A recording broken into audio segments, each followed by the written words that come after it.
రాష్ట్రంలో నూతన ప్రభుత్వాలు ఏర్పడడం సంతోషంగా ఉందని విశాఖ శారదా పీఠాధిపతి స్వరూపానందేంద్ర స్వామి అన్నారు. శ్రీకాకుళం జిల్లా ఎంపీ అయిన రామ్మోహన్ నాయుడు కేంద్ర మంత్రిగా ప్రమాణం చేయడం ఆనందంగా ఉందని చెప్పారు. చంద్రబాబు ప్రమాణ స్వీకారం ముహూర్తం అత్యద్భుత ముహూర్తమని తెలిపారు.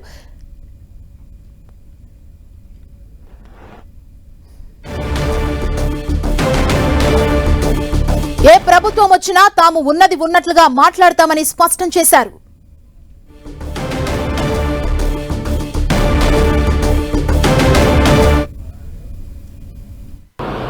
గెలవక ముందు అరసవెల్లిలో ఆయన ఆశీర్వదించడం కూడా జరిగింది రామ్మోహన్ నాయుడిని. అలాంటి చిన్న కుర్రాడు ఈరోజు మన ఆంధ్ర రాష్ట్రం తరపున ముఖ్యంగా శ్రీకాకుళం జిల్లా మేము పుట్టిన జిల్లాలో ఆయన ఉండి ఆయన పుట్టి ఆయన కేబినెట్ ర్యాంక్ భారతదేశానికే ఒక మంత్రి అవడం మాకు చాలా ఆనందకరమైన విషయం. రేపు 12వ తారీఖు బహుశా 11:27 చంద్రబాబు నాయుడు ముఖ్యమంత్రిగా ప్రమాణ స్వీకారం. చాలా అత్యద్భుతమైన ముహూర్తము, సింహలగ్నము, చాలా బ్రహ్మాండమైన ముహూర్తము. ఆయన ఈ రాష్ట్రాన్ని ముఖ్యంగా దేవాదాయ ధర్మాదాయ శాఖ టీటీడీ ఈ వ్యవస్థల్ని చాలా గొప్పగా పరిపాలించాలి. ఈ రాష్ట్ర ప్రజలకి ఈ భక్తులకి చాలా భాగ్యమైన పరిపాలన అన్నట్టుగా చంద్రబాబు నాయుడు గారు, లోకేష్ గారు, అలాగే పవన్ వీళ్ళందరూ ప్రజలకి నచ్చేటట్టుగా పరిపాలించాలని మనస్ఫూర్తిగా ఆశీర్వదిస్తూ ఇప్పుడున్న ఈ క్లిష్ట పరిస్థితిలో ఉన్న ఆంధ్ర రాష్ట్రాన్ని రక్షించి ఆర్థికంగా చాలా గొప్పగా చేయగలరని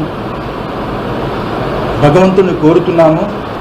అమరావతి రాజధాని ప్రకటించిన తరువాత అప్పుడు చంద్రబాబు నాయుడు గారు మేము కూడా విశాఖ శ్రీ శారదాపీఠం ద్వారా ఒక స్థలాన్ని కొన్నాము.